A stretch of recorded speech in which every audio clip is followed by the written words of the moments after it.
Good day, I'm Carrie-Ann Smith and this is your JIS News for Friday, May 15.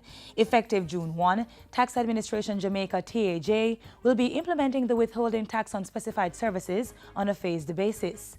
Withholding tax is an amount legally deducted from an employee's wages or the invoice for services provided and given to government as partial payment of that person's income tax. The mechanism is not new to Jamaica and is already being used for workers who fall under PAYE, pay-as-you-earn, payment to non-residents, contractors levy, and GCT on government purchases.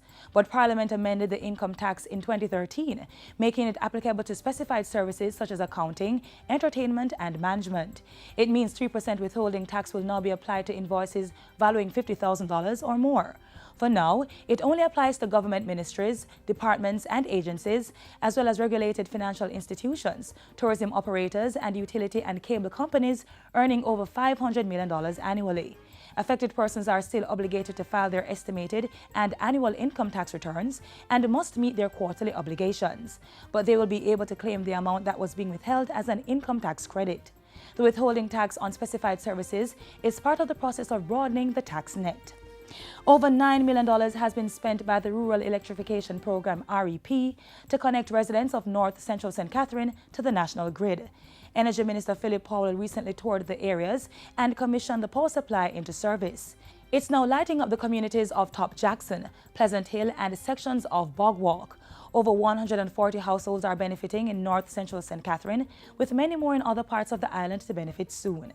We are just 2.5% away from Jamaica leading the developing world, because the average across the world is 75%.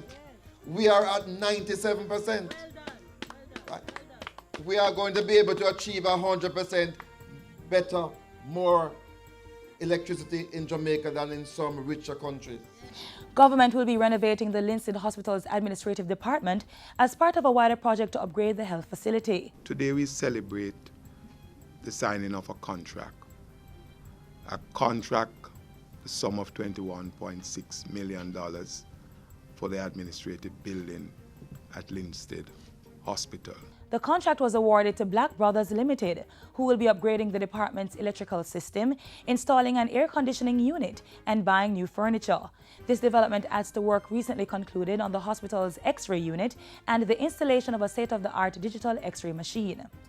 Meanwhile, the Health Ministry will be spending $30 million to fully implement the electronic patient information system at 3 health facilities this fiscal year. The National Health Information and E-Health Strategy began as a pilot project at the Darlington and Santa Cruz Centers of Excellence in October 2014. Money to complete implementation at the Santa Cruz Center of Excellence, Black River Hospital and the St. Elizabeth Health Center will come from the National Health Fund. EPAS represents the foundation of a national electronic health record system. Each patient will have a single electronic health record with a unique universal person identifier. And the health minister is commending public sector nurses who he says continue to provide selfless service to the country. He was speaking at a ceremony celebrating International Nurses Day and the launch of Nurses Week on Tuesday. Dr. Ferguson said the ministry was focused on improving their working conditions. We will be doing cadre,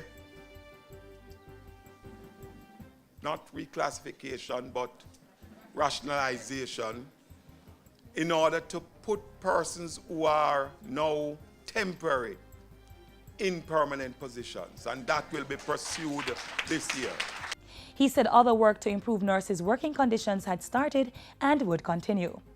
The Blue and John Crow Mountains are a step closer to being considered for inscription on the World Heritage List.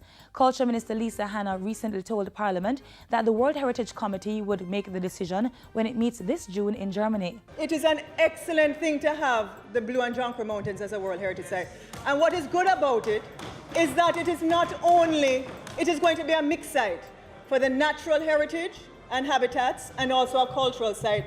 And it will really be the first mixed site if we get it in the Caribbean. Minister Hanna also revealed that this year's independence celebrations would be expanded and enhanced to include the commemoration of the 150th anniversary of the Morant Bay Rebellion. This year's theme is Proud and Free Jamaica 53. And finally, early this morning, scores of children in downtown Kingston were celebrated by volunteers and representatives of the National Child Month Committee as the country celebrates National Children's Day. They also got stickers reminding them that they are special, with words of encouragement from the volunteers, which included members of the JIS team. The event is part of Child Month activities, which is being celebrated under the theme Child Safety and Security, or Priority. And that's it for JIS News today. I'm Carrie Ann Smith. Thanks for watching.